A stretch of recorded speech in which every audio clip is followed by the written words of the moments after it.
नमस्ते दोस्तों। आज हम पौष माह के कृष्ण पक्ष की एकादशी यानी सफला एकादशी की कथा सुनेंगे। आइए सुनते हैं कथा विस्तार से। महाराज युधिष्ठिर ने पूछा, हे जनार्दन, पौष माह कृष्ण पक्ष एकादशी का क्या नाम है? उस दिन कौन से देवता का पूजन किया जाता है और उसकी क्या विधि है? कृपया मुझे बताइए। भक्त वत्सल भगवान श्री कृष्ण कहने लगे, हे धर्मराज, मैं तुम्हारे स्नेह के कारण तुमसे कहता हूँ कि एकादशी व्रत के अतिरिक्त मैं अधिक से अधिक दक्षिणा पाने वाले यज्ञ से भी प्रसन्न नहीं होता हूँ। अतः इसे अत्यंत भक्ति और श्रद्धा से युक्त होकर करें। हे राजन, द्वादशी युक्त पौष कृष्ण एकादशी का महात्म तुम एकाग्र चित्त होकर सुनो। इस एकादशी का नाम सफला एकादशी है। इस एकादशी के देवता श्री नारायण हैं। विधि पूर्वक इस व्रत को करना चाहिए। जिस प्रकार नागों में शेषनाग, पक्षियों में गरुण, सब ग्रहों में चंद्रमा, यज्ञों में अश्वमेध और देवताओं में भगवान विष्णु श्रेष्ठ हैं, उसी तरह सब व्रतों में एकादशी का व्रत श्रेष्ठ है। जो मनुष्य सदैव एकादशी का व्रत करते हैं वे मुझे परम प्रिय हैं। अब इस व्रत की विधि कहता हूँ। मेरी पूजा के लिए ऋतु के अनुकूल फल, नारियल, नींबू, नैवेद्य आदि 16 वस्तुओं का संग्रह करें। इस सामग्री से मेरी पूजा करने के बाद रात्रि जागरण करें। इस एकादशी के व्रत के समान यज्ञ, तीर्थ, दान, तप तथा और कोई दूसरा व्रत नहीं है।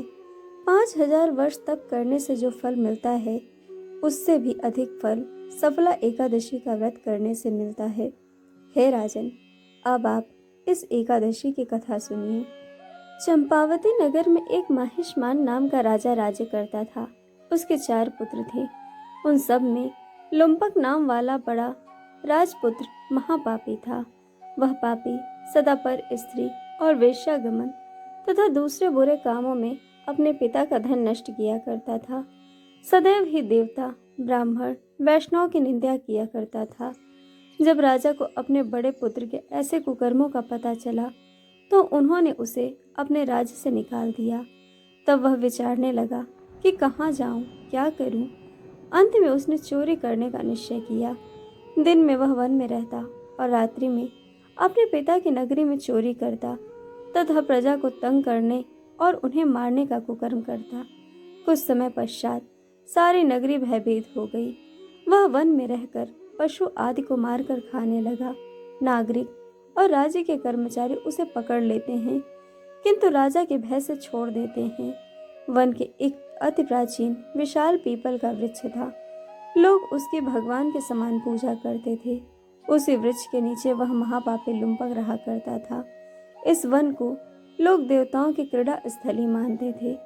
कुछ समय पश्चात पौष कृष्ण पक्ष की 10वीं के दिन वह वस्त्रहीन होने के कारण शीत के चलते सारी रात्रि सो नहीं सका। उसके हाथ पैर अकड़ गए। सूर्योदय होते होते वह मूर्छित हो गया। दूसरे दिन एकादशी को मध्याह्न के समय सूर्य की गर्मी पाकर उसकी मूर्छा दूर हुई। गिरता पड़ता वह भोजन की तलाश में निकला। पशुओं को मारने में वह समर्थ नहीं था, अतः पेड़ों के नीचे गिरे हुए फल उठाकर वापस उसी पीपल के वृक्ष के नीचे आ गया। उस समय तक भगवान सूर्य अस्त हो चुके थे।